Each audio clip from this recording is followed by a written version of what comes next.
ಎಲ್ಲ ಮಾತರೆ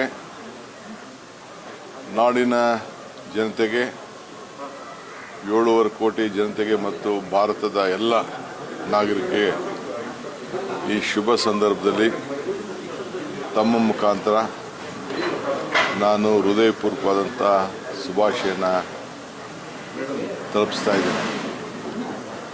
ಈ ದೇಶದ ಐಕ್ಯತೆ, ಸಮಗ್ರತೆ, ಶಾಂತಿಗೋಸ್ಕರ ನಮಗೆ ದುಡಿದಂಥ ಎಲ್ಲ ರಾಷ್ಟ್ರೀಯ ನಾಯಕರ ತ್ಯಾಗ ಬಲಿದಾನವನ್ನು ನಾವೆಲ್ಲ ಸ್ಮರಿಸಿಕೊಂಡು ಇವತ್ತು ಅವರು ಕೊಟ್ಟಂಥ ಪ್ರಜಾಪ್ರಭುತ್ವದ ವ್ಯವಸ್ಥೆ, ಸ್ವಾತಂತ್ರ್ಯ ಇವೆಲ್ಲ ಕೂಡ ಅಳವಡಿಸ್ಕೊಂಡು ನಾವೆಲ್ಲ ಬದುಕ್ತಾ ಇದ್ದೇವೆ.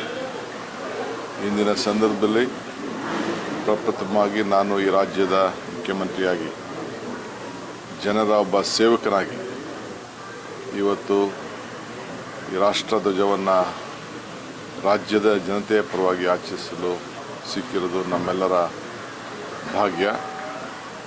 ಮುಂದಿನ ದಿನಗಳಲ್ಲಿ ಈ ಎಲ್ಲ ಜನಾಂಗವನ್ನು ಕೂಡ ಒಟ್ಟಿಗೆ ತೆಗೆದುಕೊಂಡೋಗಿ ಈ ರಾಜ್ಯದಲ್ಲಿ ಶಾಂತಿ, ನೆಮ್ಮದಿ, ಸಹಬಾಳ್ವೆಯನ್ನು ಕಾಪಾಡಿಕೊಳ್ಳಿಕ್ಕೆ ಎಲ್ಲ ಥರದ ಪ್ರಯತ್ನ ಮಾಡ್ತಾ ಇದ್ದೇನೆ.